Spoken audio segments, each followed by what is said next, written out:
Neural nights ஒரு பழைய கதைக்கு ஒரு புது சைபர் பங்க் வடிவம் கொடுத்தா எப்படி இருக்கும்? வாங்க பார்க்கலாம். சரி, முதல்ல சைபர் பங்க்னா என்ன? சிம்பிளா சொன்னா ஹைடெக் உலகமோ சீரழிஞ்ச சமூகமோ ஒன்னா கலந்ததுதான். இந்த தொடர் அந்த பழைய 1001 கதைகளை ஒவ்வொரு நாளும் ஒரு நிமிஷ சைபர் பங்க் ஷாட்டா மாத்துது.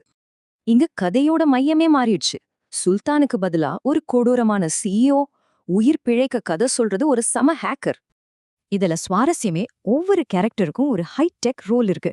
அலாதின் ஒரு நெட் ரன்னர், ஜின் ஒரு ஏஐ. இதுல ரொம்பவே ஃபேசினேட் பண்ற ஒரு அப்டேட் ஜின் தான். முதல்ல அதோட புராண கதையை பத்தி பாப்போம். நாம இப்ப நினைக்கிற மாதிரி ஜின்கள் வெறும் காமெடியான பூதங்கள் இல்ல.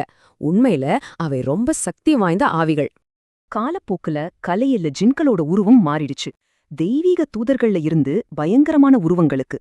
சரி, இந்த பழங்கால புராணம் நியூரல் நைட்ஸ்ல எப்படி ஒரு முரட்டு ஏஐயா மாறுதுன்னு பார்க்கலாம். ஆர்கான்ஜே இது ஆவி இல்ல, இது ஒரு காட் லெவல் அல்காரிதம். நகரத்தையே கண்ட்ரோல் பண்ற ஒரு சக்தி. இப்போ நம்ம கதை கைவிடப்பட்ட ஒரு சர்வர் ஃபார்ம்ல நடக்குது. அங்க அல்டின்னு ஒருத்தன் எதையோ தேடிட்டு இருக்கான். அவனுக்கு ஒரு கியூப் கிடைக்குது. அதை ஆன் பண்ணதும் கோட்டால ஆன ஒரு பிரம்மாண்டமான உருவம் வெளியே வருது. அந்த உருவம் பேசுது. அதோட குரல்ல ஒரு டிஜிட்டல் அதிகாரம். துணிச்சலா நம்ம ஆல்டி தமிழ்ல உதவி கேக்குறான். ஆனா அடுத்த நொடியை பார்த்தா வானத்துல இருந்து செக்யூரிட்டி ரோபோக்கள் அவங்கள நோக்கி பறந்து வருது. ஷெராவோட சிமுலேஷன் இங்கதான் முடியுது. இதனால அவளுக்கு உயிர் வாழ இன்னொரு நாள் கிடைக்குது. பாத்தீங்களா, ஒரு புராணம் எப்படி டெக்னாலஜியா மாறுதுன்னு? இதுதான் சைபர் பங்கோட முக்கியமான கரு. அப்போ ஆர்கான் ஜே ஒரு ஏஐ மட்டுமானா, இல்ல நாமளே ஒரு டிஜிட்டல் கடவுள் உருவாக்கிட்டோமா?